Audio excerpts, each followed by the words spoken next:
नमस्कार मित्रों, मेरा नाम है विजय शंकर सिंह और आज आप सभी के समक्ष पुनः एक नया शेयर लेकर के आया हूँ। इस शेयर को सभी लोग जानते हैं। ये शेयर कोई नया शेयर नहीं है, वो शेयर है HDFC बैंक। वर्तमान में 1132 पर ट्रेड कर रहा है मित्रों। इसका 52 वीक हाई देखेंगे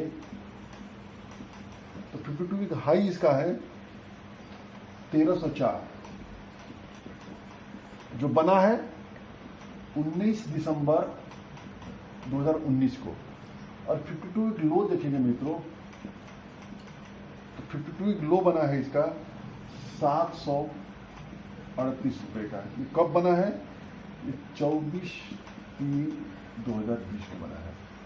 अर्थात 52 वीक हाई से देखा जाए मित्रों, यहां से लगभग 170 रुपया नीचे ट्रेड कर रहा है। यहां से 170 रुपये की अपसाइड दिख रही है, जो कि परसेंटेज में देखेंगे तो आसानी से मित्रों 15% के ऊपर बैठता है। आसानी से 15% के ऊपर बैठता है। लेकिन मैं यहां पर चर्चा सिर्फ 15% के लिए नहीं कर रहा हूं मित्रों, इससे भी ज्यादा के लिए कर रहा हूं। HDFC बैंक के हाल ही में नतीजे घोषित हुए हैं। उस नतीजों के बाद जिस तरह से इसके मैनेजमेंट की कमेंट्री आई है, जिस तरह के इसके नतीजे आए, उस नतीजे के अनुसार जितने भी बड़ी बड़ी ब्रोकरेज हाउसेज हैं उनने इसका टारगेट प्राइस बढ़ा दिया है। क्या टारगेट प्राइस बढ़ाया देखिए, जैसे मॉर्गन स्टैनली का, जो कि दुनिया की बहुत बड़ी ब्रोकर एजेंसी है, मॉर्गन स्टैनली ने इसमें 1425 का लक्ष्य दिया है। यहां से 30% का अपसाइड लगभग है। CLSA के देखिए, ये भी बहुत बड़ी ब्रोकरेज एजेंसी है। CLSA ने इसको 1450 का लक्ष्य दिया है। ये भी 30% से अधिक का ही है। और देखिए सिटी का देखेंगे, सिटी जो फाइनेंस है, ये भी बहुत बड़ी ब्रोकरेज एजेंसी है, ये 1350 का लक्ष्य दे रही है। और देखिए HSBC, ये भी बहुत बड़ी ब्रोकरेज एजेंसी है, इसने जो 1500 का लक्ष्य दिया है। जेफरीज को भी हम लोग जानते हैं, ये भी बहुत बड़ी ब्रोकरेज एजेंसी है, इसने जो है 1350 का लक्ष्य दिया है। और नोमुरा, ये भी बहुत बड़ी ब्रोकरेज एजेंसी है, 1325 का लक्ष्य दिया है। और यदि भारतीय में बात करेंगे, मोतीलाल ओसवाल की बात करते मित्रों, तो मोतीलाल ने इसका 1280 का लक्ष्य दिया है, यानी जो कि 17% का अपसाइड है। HDFC बैंक बहुत ही दिग्गज बैंक है, बहुत बेहतरीन बैंक है मित्रों। और ये जो ऐसा बैंक है, ये एक दिन, 2 दिन, 1 महीने, 2 महीने के लिए ये बैंक नहीं है। ये शेयर फॉरएवर, हमेशा के लिए पोर्टफोलियो वाला ये शेयर है। HDFC bank, Kotak Mahindra bank, ICICI bank, ये सब ऐसे बैंक हैं मित्रों जिसके बिना पोर्टफोलियो अधूरा रहता है। और हम बात करें इसके, ये तो उनके हैं। और अन्य टेक्निकल पैरामीटर देख लेते हैं, जरा मूविंग एवरेज देख लेते हैं, मूविंग एवरेज की क्या स्थिति है।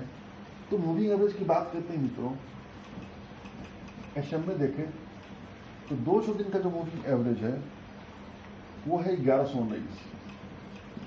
अब आप देखिए, इसने जो है 200 दिन के मूविंग एवरेज के ऊपर इसने क्लोजिंग दिया है। और 200 दिन के मूविंग एवरेज के ऊपर किसी शेयर का क्लोजिंग देना एक अप ट्रेंड का परिचायक होता है। 100 दिन का देखेंगे तो 988 है।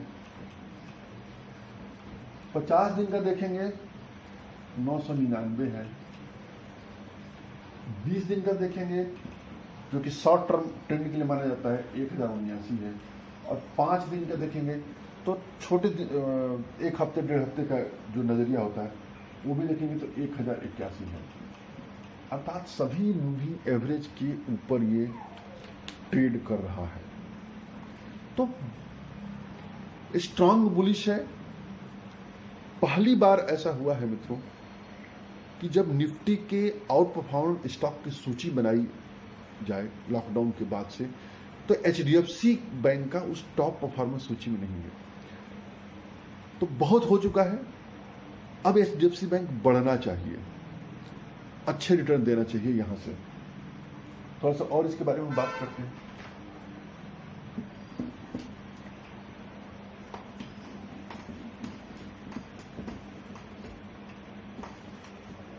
पिछले दिनों इसके नतीजे आए थे, जो नतीजों के आधार पर, सालाना आधार पर देखें, वार्षिक आधार पर, तो सबसे पहले हम लोन ग्रोथ देखते हैं। जो लोन ग्रोथ है वो 21% प्लस हुआ है, 21% प्लस, बहुत बेहतरीन। कारपोरेट लोन देखिए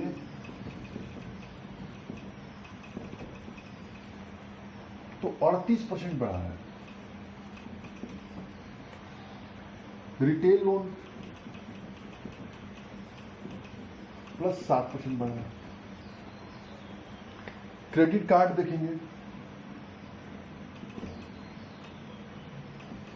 क्रेडिट कार्ड का लोन आप देखेंगे तो प्लस 5% बढ़ा है। पर्सनल लोन देखिए,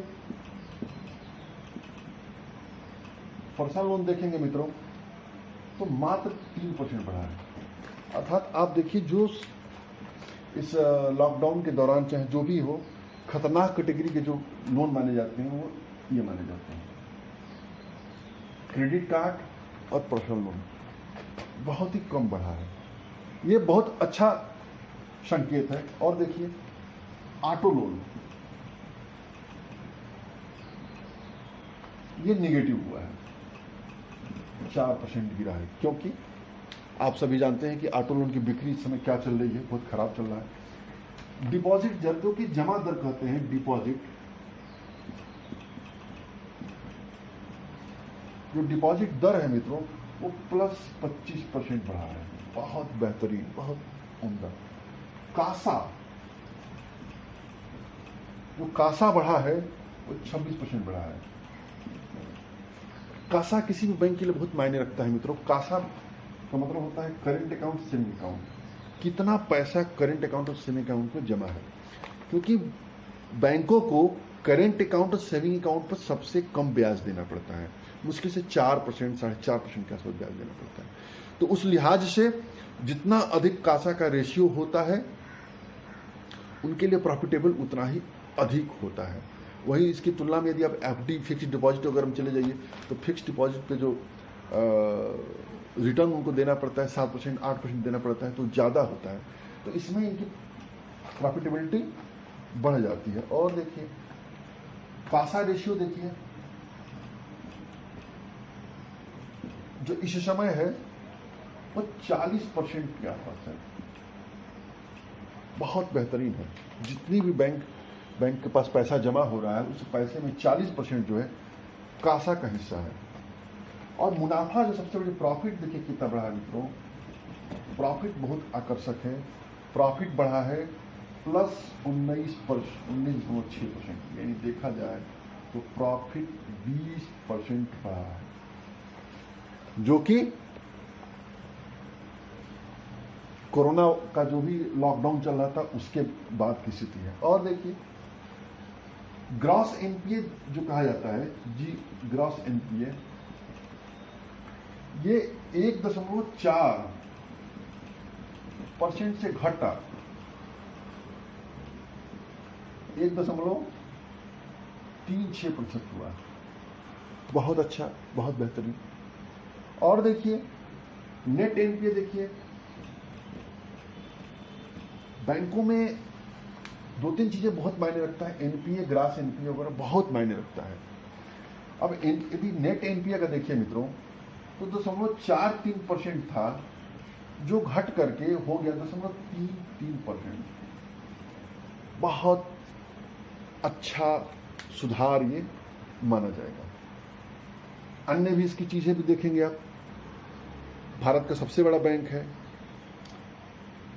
और इसका बैलेंस शीट बहुत ही स्ट्रांग है, बहुत बेहतरीन, मैनेजमेंट बहुत स्ट्रांग है। कोरोना वायरस में अपने संकटों का इसने बहुत बढ़िया से सामना किया है। और विशेषज्ञ मानते हैं मित्रों कि जो भी इसके ऊपर संकट है उस संकट से पहले तो उबर गया है आगे लगातार मजबूत होगा ये बैंक। इसका कस्टमर बेस लगातार बढ़ रहा है, नेटवर्क बैंक की क्षमता लगातार बढ़ रही है, कॉर्पोरेट लोन, रिटेल लोन सभी मजबूती के साथ बढ़ रहा है, और ये माना जा रहा है मित्रों कि मार्केट शेयर जो है अपना बिजनेस का लगातार बढ़ाएगा। एक और चीज, बहुत बढ़िया चीज हुआ है मित्रों कि बैंक ने लॉकडाउन के दौरान 12 लाख नए अकाउंट ओपन किए हैं। 12 लाख नए अकाउंट, जो कि सामान्य दिनों की तुलना में देखा जाए तो 80% अधिक है। 80%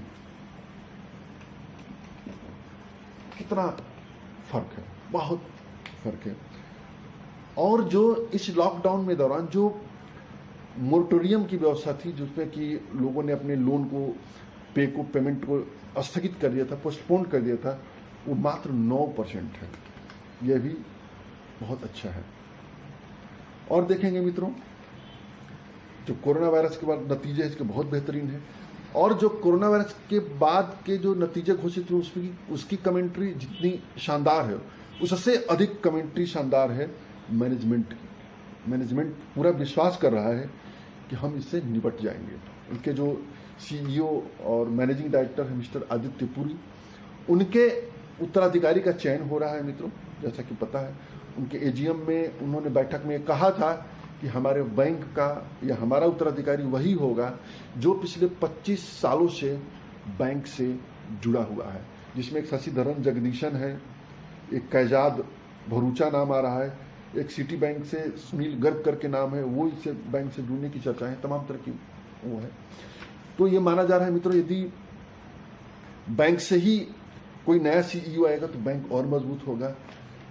तो मित्रों, HDFC बैंक एक ऐसा बैंक है जिसको पोर्टफोलियो में रखना चाहिए। अल्पकाल, लॉन्ग टर्म, मीडियम टर्म सभी के लिए बहुत ही स्ट्रांग है।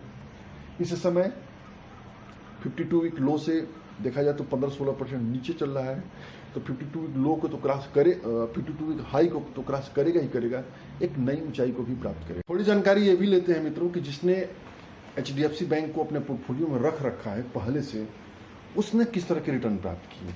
यदि आप इसके पीछे का रिटर्न देखेंगे तो एक मंथ का जो रिटर्न है इसका वो है 10% का, 10% यानी प्लस रिटर्न है। 3 मंथ का रिटर्न देखेंगे तो 19% का है। 6 मंथ का रिटर्न देखेंगे तो -9% का है। 1 ईयर का रिटर्न देखेंगे -4% का है। और YTD देखेंगे, YTD मतलब ईयर टिल डेट, 2020 में जो इसका रिटर्न है -1% के पास है।